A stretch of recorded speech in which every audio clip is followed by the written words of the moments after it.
The United States has issued a firm warning to Iran as anti-government demonstrations continue to sweep across the Islamic Republic, prompting an intensified and often deadly response from Tehran's security forces and escalating tensions between Washington and Tehran at a time of unprecedented internal unrest. Protests initially triggered by economic hardship, rising inflation, and discontent over the Iranian rial's collapse have evolved into widespread anti-government rallies calling for political change and an end to clerical rule, with demonstrations reported in major cities including Tehran, Mashhad, and Zahedan. The scale of unrest has prompted a heavy-handed response from Iranian authorities, including a nationwide internet and communications blackout aimed at disrupting coordination among demonstrators and limiting the flow of information to the outside world, a tactic the regime has used in past protests but which has drawn global criticism for restricting basic freedoms. Human rights monitors report that at least 65 people have been killed and more than 2,500 arrested since demonstrations spread across the country, with footage and eyewitness accounts describing clashes between crowds and security forces that, despite government efforts to control the narrative, appear to show escalating violence and civilian casualties.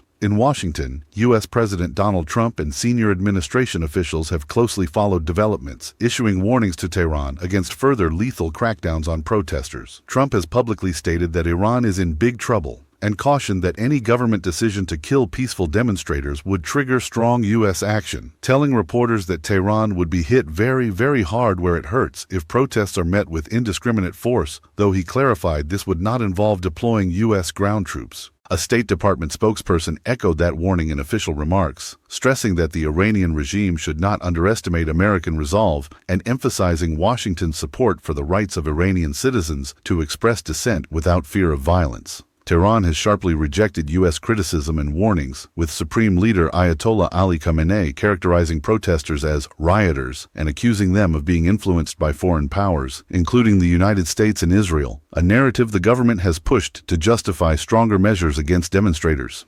In state media broadcasts, Khamenei asserted that Iran would not back down in the face of unrest and framed the protests as part of a broader foreign conspiracy, drawing fierce rebuttals from international human rights groups. Iran's leadership has also threatened severe punishment for those participating in demonstrations, with top judicial officials warning that involvement in protests could result in harsh penalties, including the death penalty, further escalating fears of mass repression. Despite Tehran's crackdown, protests have persisted into their second week, spreading to multiple provinces and drawing support from varied segments of society, including bazaar merchants, students, and minority communities. In some areas, demonstrations have involved strikes and calls for broader political reform, underscoring the depth of frustration among ordinary Iranians struggling with economic hardship and limited political freedoms. Iran's exiled opposition figures have also weighed in, with Crown Prince Reza Pahlavi calling for organized protest and urging citizens to continue demonstrations, though the impact of his appeals within the country remains difficult to verify amid the communications blackout.